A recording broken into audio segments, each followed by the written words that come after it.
talk to me about how you guys go and acquire customers today. What marketing approach do you guys have put in place that has worked for you, and then what hasn't worked throughout the process as well? I think we were fortunate to really ramp up our company when we did. I think in 2015 it was a much different D2C landscape than it is today. Um, I will say, fortunately, we didn't get overly addicted to cheap meta, acquisitions back then. So I'm not relishing in the past of what it was like, 10 years ago. Um, we've had to continually adapt, but in 15 and 16, before influencer was really a word, we were all in on, influencer. I think we called them social celebrities at the time because I think the influencer word was at the end of 16 into 17 and 18. But we were all in on that. I was partnering with a bunch of these, very famous Instagram cats, and we were able to accelerate our impression share and our awareness very quickly. Going into 16, 17, I would say we produced our first commercial. I want to say it was our first big commercial in March of 17. And we really understood video better, which was an accelerant for the business. So influencer video, and then we were spending actually most of our money on TV with the new commercials we were shooting. We were buying remnant linear TV, and we were really doing well with that. We created like a basic analytics model that with the spot ran, we would track how much traffic we were getting, and then we would, pixel that traffic to figure out did it convert. So we were really using TV. We were using a little bit of Meta, quite a bit of Google.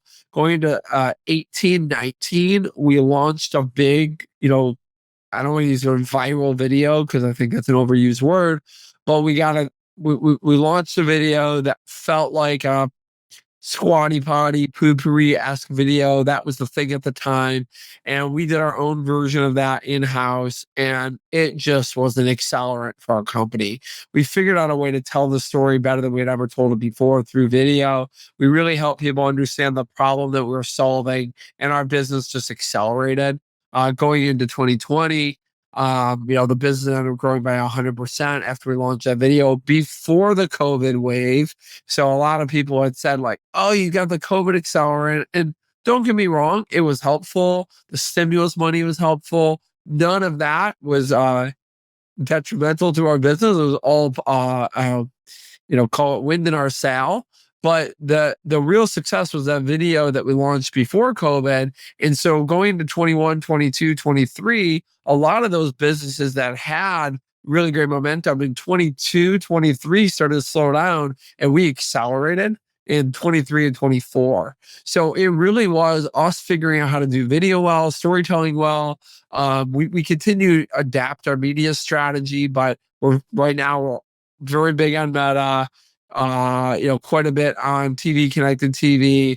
YouTube is actually bigger for us than TV, connected TV. So video format is where we're really doing well. And we just continue to evolve our strategy as the market has continued to shift. I mean, we're much more focused on first party data collection than we are hoping to pixel every user and track them throughout their whole journey. We have a long buying cycle too. It's not like a put out an ad, sell more product today. It's put out an ad and maybe sell more product over the next 90 to 180 days. So we've had to build out our own model on how we track conversion and how we define what good looks like, how we're defining what good media looks like. And we've been able to scale that very significantly. Jacob, something you said there really caught my attention. That there's a video that went viral, and it caught the same wind as a scrub daddy, a squatty potty. Is that what it's called? Squatty potty? Squatty potty and poopery were the two big ones. Right. And one thing I think a lot of people would be very curious about is what was in that video. And there's like a certain hook. There's a way to retain people, and there's a way to reward people in every video, right?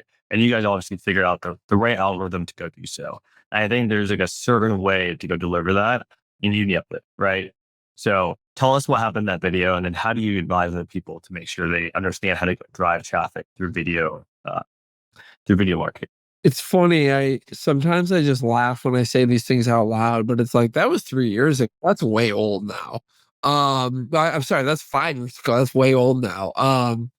what we did then would not work the same today. But what we did then was we figured out a hook. And if I go back to the original creative brief that we wrote, it was this idea that when a person watches this video, they need to never look at their litter box the same again. That was the theme of the brief.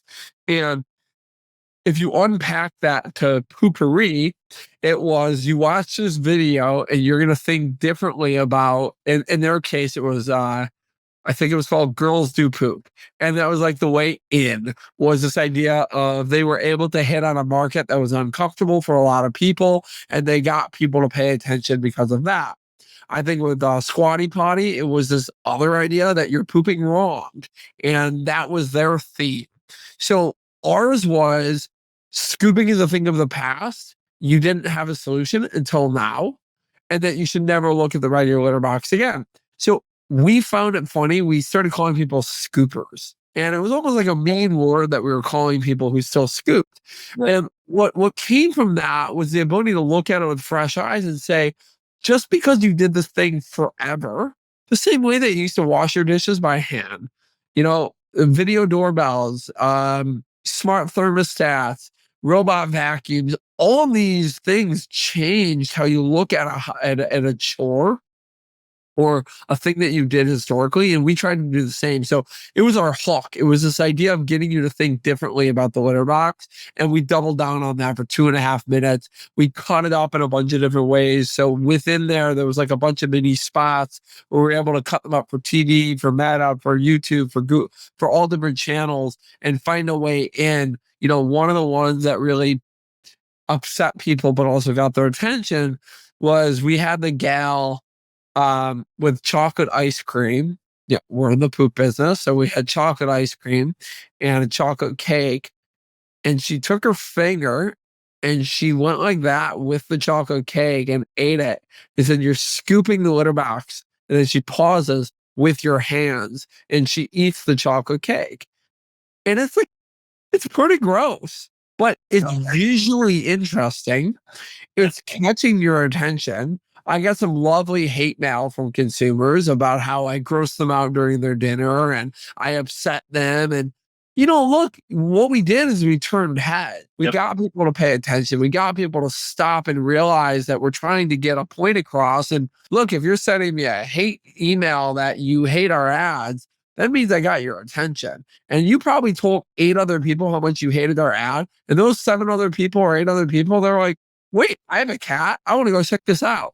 So I think you have to have a point of view. I'm not saying you should try and offend people, but I think you have to have a point of view. I think you have to come from a place of understanding the problem and understanding maybe what that line is that you walk. I think you could say the same for Squatty Potty, the same for, Poopery. They all had a point of view. It wasn't the point of view that maybe everybody wanted to hear while they were watching TV with their family, but it was a point of view that got everybody's attention.